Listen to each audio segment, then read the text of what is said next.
अभी यूनान में एक कश्ती डूबी है। ये कश्ती छोटी मछलियां पकड़ने वाली कश्ती थी, जिसमें 750 लोग सवार थे। कश्ती यूनान से लगभग 80 किलोमीटर दूर डूबी। खदशा है कि हादसे में 500 से ज्यादा लोग जाने गंवा चुके हैं। कहा जा रहा है कि इसमें 300 पाकिस्तानी भी सवार थे। इसमें एक ऐसा बदकिस्मत खानदान भी था जिसके 12 लोग लाखों रुपए खर्च करके मौत के मुंह में चले गए। एक ऐसा बेटा भी था जिसके बाप ने एजेंट को 25 लाख रुपए अपने हाथ से दिए। एजेंट ने हवाई जहाज के जरिए इटली पहुंचाने का वादा किया, लेकिन उस बदकिस्मत कश्ती में बिठा दिया।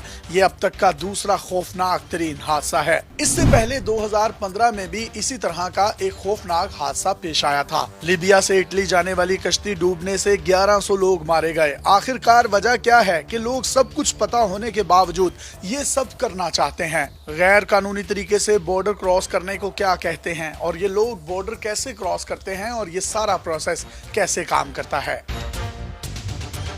गैर कानूनी तरीके से बॉर्डर क्रॉस करने के अमल को डंकी कहा जाता है। डंकी एक इंतहाई खतरनाक और महंगा तरीन अमल है। ये ना सिर्फ जेब पर भारी है, बल्कि जान जाने का भी खतरा होता है। यूरोप जाने के ख्वाब देखने वाले नौजवान पाकिस्तान में मौजूद एजेंट्स को लाखों रुपए देते हैं। इन एजेंट्स में ज्यादातर का ताल्लुक गुजरात और गुजरांवाला से होता है। एजेंट लाखों रुपए लेकर यूरोप जाने के ख्वाहिशमंदों को कोयटा पहुंचाते हैं। एसी बसों में सफर होता है। सुनहरी मुस्तकबिल साफ नजर आ रहा होता है, लेकिन आंखें तब खुलना शुरू होती हैं जब ये जिला चागी पहुंचते हैं। यहाँ इनका पड़ाव नोकंडी में होता है। 20,000 से ज्यादा आबादी के इस शहर की इकोनॉमी चलती ही इंसानी स्मगलिंग पर है। यहाँ रिकॉर्डिंग के सोने की कानें भी हैं, लेकिन मुकामी लोगों के लिए किसी भी किस्म का रोजगार ना होने की वजह से वो लोग इंसानी स्मगलिंग करने पर मजबूर हैं। ये लोग नस्ल दर नस्ल इंसानी स्मगलिंग का काम ही करते आ रहे हैं। भुट्टो दौर में डंकी का सिलसिला शुरू हुआ जो आज तक जारी है। नोकंडी ही वो जगह है जहां डंकी लगाने वालों की आंखें खुलने का सिलसिला शुरू हो जाता है। यहाँ उनके साथ लूट मार की जाती है। उनका सामान, यहाँ तक के उनके जूते तक चुरा लिए जाते हैं। फिर ये जब ईरान के बॉर्डर पर पहुंचते हैं तो अहलकारों को रिश्वत देकर ईरान में दाखिल होते हैं। यहाँ पाकिस्तानी एजेंट्स का काम खत्म हो जाता है। इन लोगों को 6 से 7 घंटों तक दुश्वार गुजार पहाड़ी रास्तों और तपते हुए रेगिस्तानों में पैदल चलना पड़ता है। बहुत से लोग हिम्मत हार कर बैठ जाते हैं। जिस तरह वक्त किसी के लिए नहीं रुकता, इसी तरह एजेंट भी किसी के लिए नहीं रुकता। कोई मर भी जाए तब भी एजेंट को कोई फर्क नहीं पड़ता। पीछे रह जाने वाले किस हाल में हैं, किसी को उनकी परवाह नहीं होती। इन एजेंट्स को सिर्फ अपनी मंजिल पर पहुंचना मकसूद होता है। ईरान में अब ईरानी एजेंट्स का काम शुरू हो जाता है। ये अपने पैसे पहले लेते हैं और लाखों में लेते हैं। ये एजेंट्स इन पाकिस्तानियों को कारों में बिठाकर तेहरान ले जाते हैं। ये सफर 6 से 7 दिन पर मुहित होता है। यहाँ से लोग माकू पहुँचते हैं। पाकिस्तान से चलने वाले लोगों की तादाद अब बहुत थोड़ी रह गई होती है। कुछ लोग पाकिस्तानी हुक्काम के हाथ लग जाते हैं, कुछ को ईरानी पकड़कर डिपोर्ट कर देते हैं। जो बचते हैं वो तुर्क बॉर्डर पर पहुँच जाते हैं। यहाँ माकू इंसानी स्मगलिंग का हब है। यहाँ से बॉर्डर क्रॉस करना इंतहाई मुश्किल, खतरनाक और एक बड़ा इम्तिहान होता है।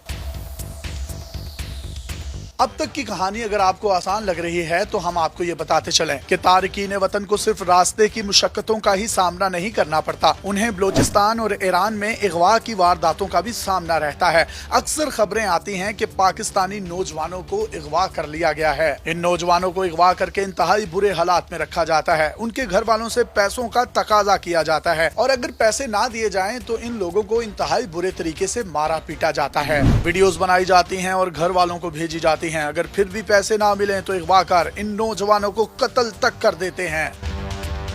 अब हम वापस डंकी के सफर की तरफ आते हैं। माकू एक ऐसा इलाका है जहां कानून नाम की कोई चीज मौजूद नहीं है। जो एजेंट ने कह दिया वही कानून है। अब यहाँ सबसे बड़ा मसला ये है कि टर्की में कैसे दाखिल हों। इंसानी स्मगलिंग को रोकने के लिए टर्की ने ईरान और शाम के बॉर्डर पर बड़ी बड़ी दीवारें बना रखी हैं। यहाँ फायरिंग के वाकयात भी हो सकते हैं, गिरफ्तारियां भी हो सकती हैं। अगर कोई खुशकिस्मत इन सब में बच जाए तो वो आगे इस्तांबुल पहुँचता है। यहाँ से इन लोगों को कश्तियों या सड़क के रास्ते यूनान पहुँचाया जाता है। डंकी के सफर में किसी भी मरहले की कोई गारंटी नहीं होती। कहीं भी किसी की भी जान जा सकती है, किसी को भी अगवा किया जा सकता है, या हुकाम उसे पकड़कर डिपोर्ट कर सकते हैं।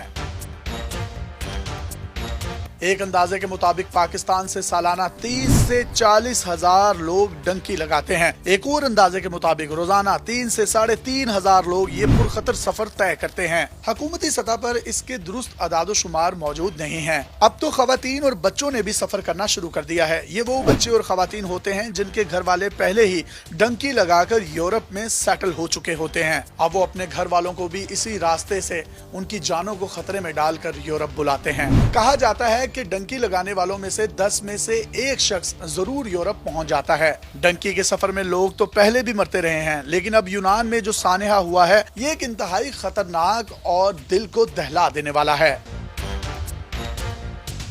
अब हमारी हुकूमतों और इदारों को मजीद किसी सानहे का इंतजार नहीं करना चाहिए। फौरी तौर पर इस हवाले से एक्शन लेना चाहिए। ये मौत का सफर अब बंद किया जाना चाहिए ताकि कई माओं के लाल, कई बहनों के भाई, कई सुहागनों के सुहाग और कई बच्चों के बाप वे मौत ना मर जाएं। अपने मेजबान यासिर शामी को पाकिस्तान के सबसे बड़े digital media network daily Pakistan से इजाजत दीजिए और देखते रहिए डेली पाकिस्तान। अल्लाह हाफ़िज़।